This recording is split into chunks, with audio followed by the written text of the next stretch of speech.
what does the hawk say? Chirp, chirp, chirp, chirp, chirp. That's like a baby hawk, right? I don't know what a hawk says. I always feel like when we start these things that I want to do like the call of the wild, you know? Oh, yeah. You know, and that's like the hawk screeching. That's the hawk? Maybe it's the hummingbird. Maybe the real call of the wild is the hummingbird, but we've just yet to identify. Yeah, that. I don't know even if I've ever heard a hummingbird. I just hear like vibration from the wings, you know? There's something, the call of the wild is vibration. Oh, yeah. There's something about that. I mean, I believe God speaks through vibration. Yeah. Right? That's why we all are so drawn and captivated by music, especially live music. But welcome back, guys, to another episode of The Hawk and the Hummingbird. I am one of your co-hosts, Billy Perkins. I am a co-host of this podcast, working on publishing my first book, as well as a holistic lifestyle coach. And my co-host is Julie Ariola, my amazing life partner. She's also a holistic lifestyle coach and a licensed holistic health practitioner. But on top of all that, she is an amazing energy worker. When Julie puts her hands on you, things just happen. I can say that from experience. So thank you for joining me today. You. I'm thinking, me? Yeah, oh. You. I'm thinking you right now. I thought you were thinking them. No, we're going to thank them next. I want to acknowledge you first. Thank you. I'm happy to be here with you. Now I'll acknowledge them. And to all of you who are listening, thank you so much for following along, for listening. After our first episode, I've gotten text, I've gotten emails, I've gotten Facebook messages with so many words of encouragement. It means the world to us. Anytime you're stepping into something new, creating something, if it's a painting or a song or you're building a sandcastle, there's always this little bit of worry. Is it going to be good enough? And I think that's what we'd like to talk about today is the judgment trap. Yeah. You know, because Julie and I are making some pretty big life changes right now, especially for me. Making some pretty big professional changes in the way that I'm going to go about doing my coaching and some of the things that we're going to start creating and outside of the podcast, but online courses, coaching in a different way than I'm used to coaching, in the process of finishing up my book and getting it published. And with that brings a lot of judgment and a lot of self-judgment. Self-judgment, yeah. Right?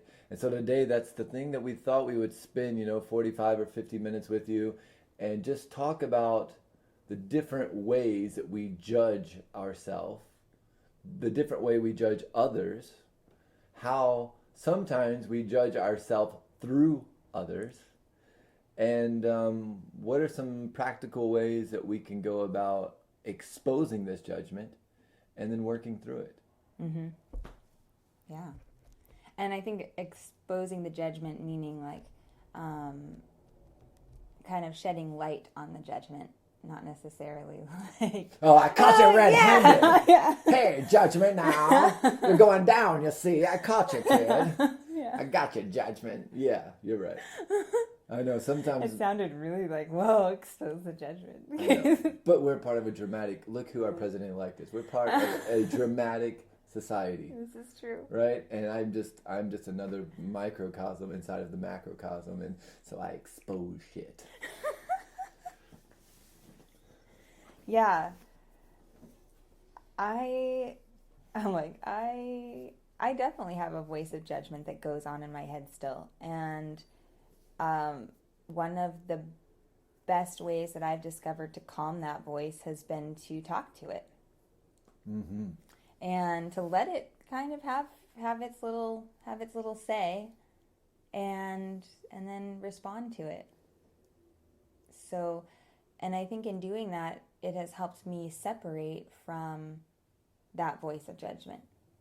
Meaning, I think there was a time when I felt that voice of judgment was me, or that voice of judgment was truth, or that, and I started to realize when I started talking to that voice, it helped me become separate from that voice. In a way, I mean, acknowledge that that voice isn't me necessarily.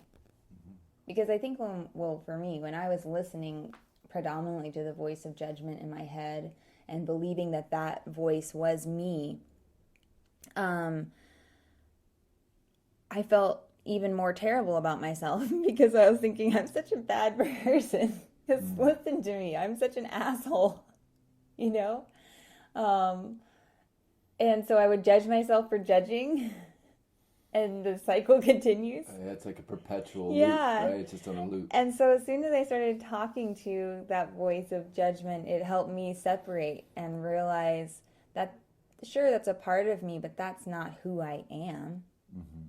That's just a small part of me that really is a voice of fear, and in many ways is trying to protect me. And there it is. Right. One of the things, that my coach always encourages me to do is like ask the question under the question. So what's under the judgment? And you just nailed it. And I think for me, that really resonates because what if I do it wrong? Mm-hmm. What if it's not good enough? What if someone isn't approving of whatever it is I'm working on? Yeah. To give a real life example, one of the things that just occurred to me was flip turning in the pool. I've been swimming now. I started racing triathlon in about 2003. And so over the course of the last 13 years, I swim on a regular basis every week. And yet it hasn't been more than maybe 3 or 4 months now that I've been working on my flip turn. Because the first time I flip turn, it was miserable. Mm-hmm. I mean, I can still tell you 13 years ago when I started trying to do flip turns, I hit my ankles on the side of the pool. I smashed my head at the bottom. I remember people laughing at me, people making comments about it, even in the locker room. And I just decided I'm done. So I bought into a story that triathletes don't flip turn. We don't need a flip turn. We swim to buoys and around buoys and back, and there's no flip turning, so I don't really need to do it. But really, I was afraid. Yeah. I created this whole fear. And so now, even as I'm learning it, and I'm actually getting pretty damn good at it, I find myself feeling judged. There's this story where I think, it was perfect. The other day I was at the pool and I was swimming and I was thinking, other people in their lanes are watching me and they're judging my flip to because I'm so damn important, right? Yeah. I'm so important, right? Because that's what the ego wants us to believe too, is that everyone's watching us at all times, mm-hmm. and assessing us and judging us, and everyone at the pool in their lane is watching, and the lifeguards are watching, and one of the lifeguards is hanging out talking to one of her friends, and they're both laughing at me, and why can't this grown ass man do a flip turn? And it was just funny because I caught myself in the middle of that, and it just seemed so nonsensical. Like, you silly, silly guy. Like, mm-hmm. Nobody is judging you right now but you. Yeah. And the ironic thing was, when I got out, actually both of the lifeguards said, you're getting pretty good at your flip turns. You're so getting more the exact opposite. So it was the exact opposite. Yeah. It was the exact. So I'm sitting there, stressing out every time I'm flipping off the wall, thinking everyone's judging because I'm not doing it right. Because you can sense when you hit it right or you hit mm-hmm. it wrong, and every second or third one is really good, and the other ones are just still kind of mediocre, and but yet there were people watching going, wow, he's getting better. But I'm sitting there making up a story that they're judging me. So really, I was judging myself through them. Yeah. Essentially. And that's something that I really want to kind of get into, is how we judge ourselves through others. Yeah. It's a very interesting concept. I think we do use others as an excuse to not do stuff in the name of judgment or not being accepted. I've certainly done that in my experience, with anybody and in any situation, really. And it ultimately for me comes down to, I'm not loving and accepting myself. And so I'm projecting judgment onto myself through others or onto others about myself. And it really is simply I haven't accepted who I am. I'm not comfortable with who I am, and I'm not okay maybe with the pain or the struggle of learning. You know, we were just what was it, like, it was a week ago. I am taking percussion lessons for my friend Gina, who is an excellent percussionist trained in African music, and I got the honor to play with a small group of just gathering at her house of mbira players, and mbira is an African instrument, and so I'm playing some of the percussion, but I'm not like accustomed to playing with other people. And I mean, I haven't played with other people in a music situation in 13 years. And they were also gracious to me and offered help and correction and helped me, like, you know, play certain things.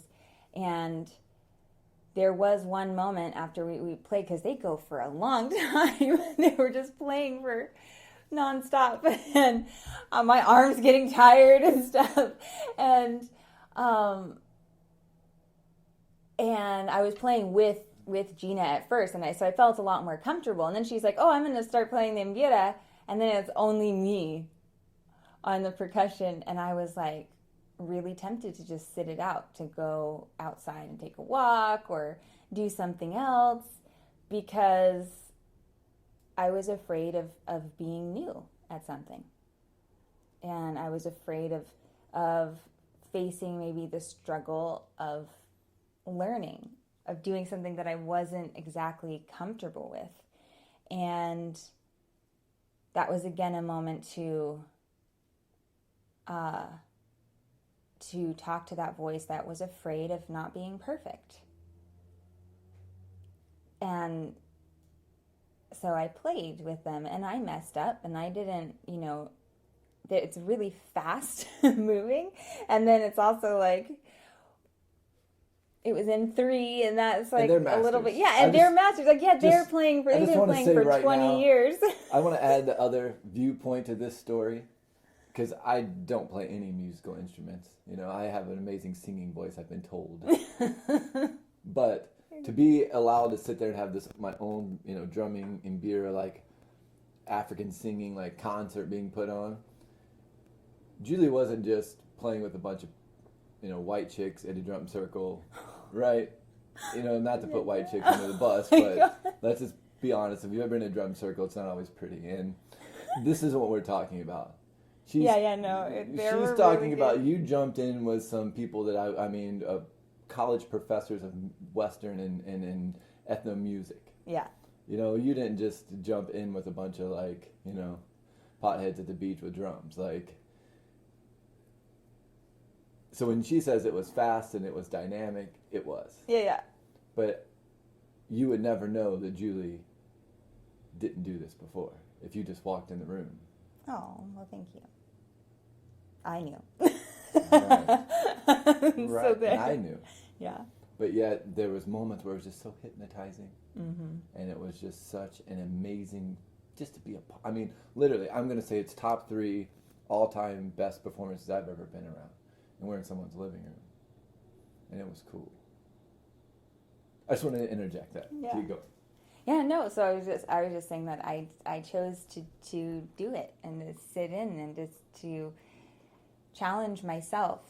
And I think that we can miss out on a lot of growth and a lot of expansion and a lot of fun because we're listening to the voice of judgment rather than to the other voice that's okay with the struggle of trying something new, that's excited by having an experience that they've never had before. And I think that giving that part of